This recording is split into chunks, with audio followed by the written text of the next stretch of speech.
Здравейте и добре дошли в кухнята на домашни вкусоти. Аз съм Теди. Днес ще приготвя телешко месо по метода сous-vide.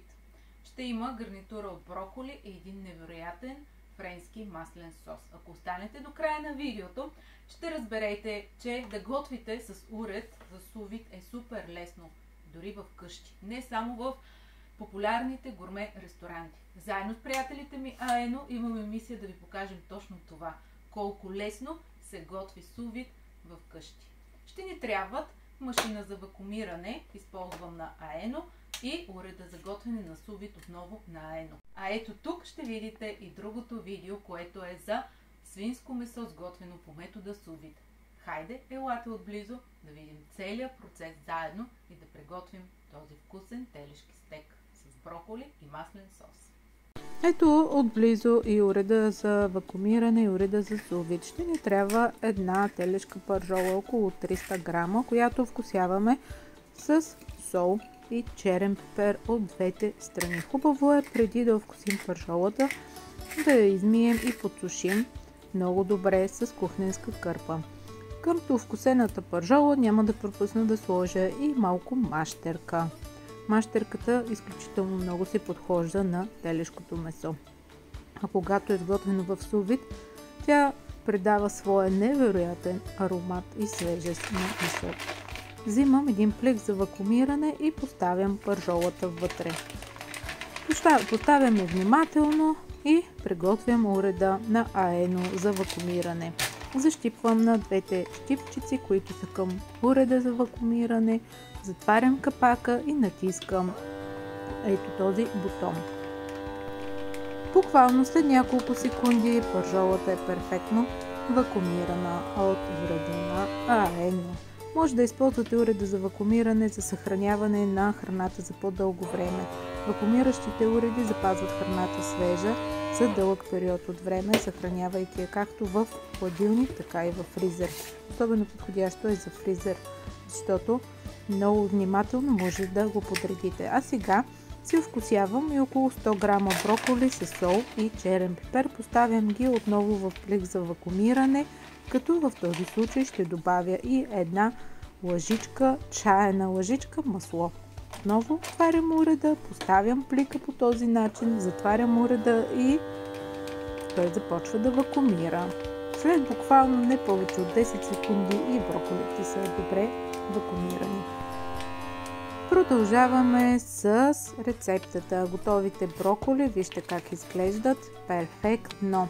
Взимам уреда за готвене на сous-vide на Аено. Както виждате, той има и много удобна щипка, с която може да го закрепите към какъвто и да е съд, в който в този съд ще трябва да сложим вода с температура около 50 градуса.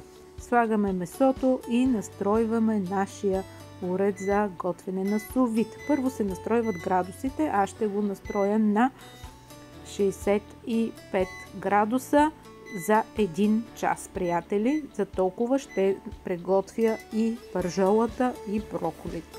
Така, след като уреда стартира, си засичам времето. След като отмина половин час, изкарвам пържолата от сous-vide и слагам броколито. Броколито се сготвя перфектно за 30 минути на 65 градуса. Изваждам и него от тенжерата и изключвам уреда за готвене на сous-vide на Аено. В описанието на видеото ще намерите линк, който ще ви заведе към по-подробна информация за уредите на Аено.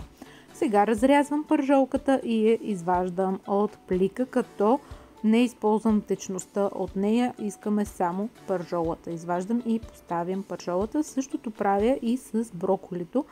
Виждате, разрязвам, изсипвам броколито. Сготвено е перфектно, запазило е свежия си вид. А сега да приготвим и френския маслен сос.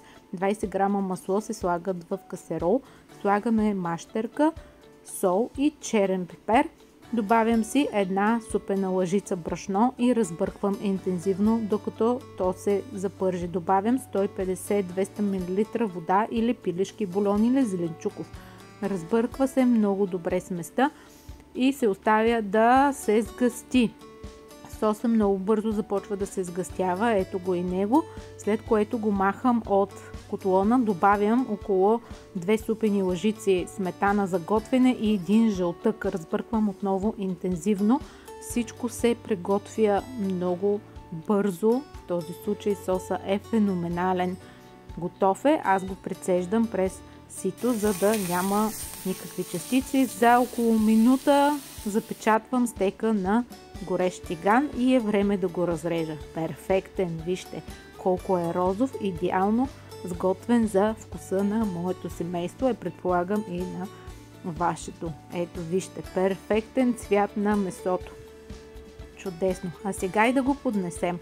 Взимам си чиния, в която разпределям резаните телешко месце, броколето се подрежда също, не може без гарнитура, а всъщност това е едно от най-полезните ястия, които съм приготвила. Богато на фибри, богато на протеин и на вкусна мазнина.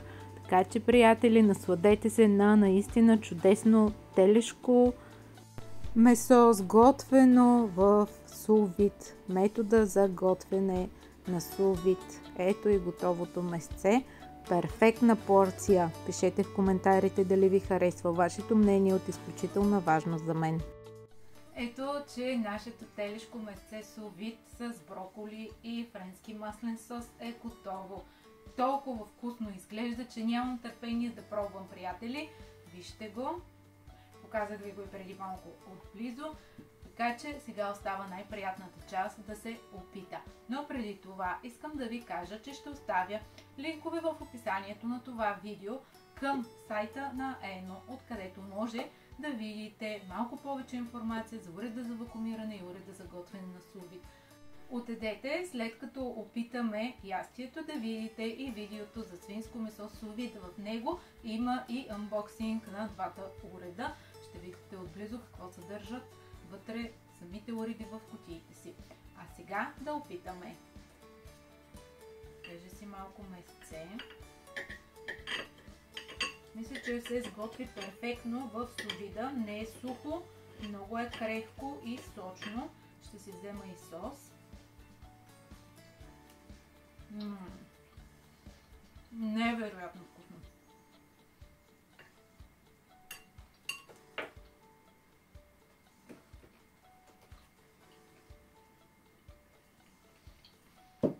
Това видео ясно ви показа колко лесно може да си приготвите най-вкусното телешко месо и да превърнете своята кухня в 5-звезден ресторант.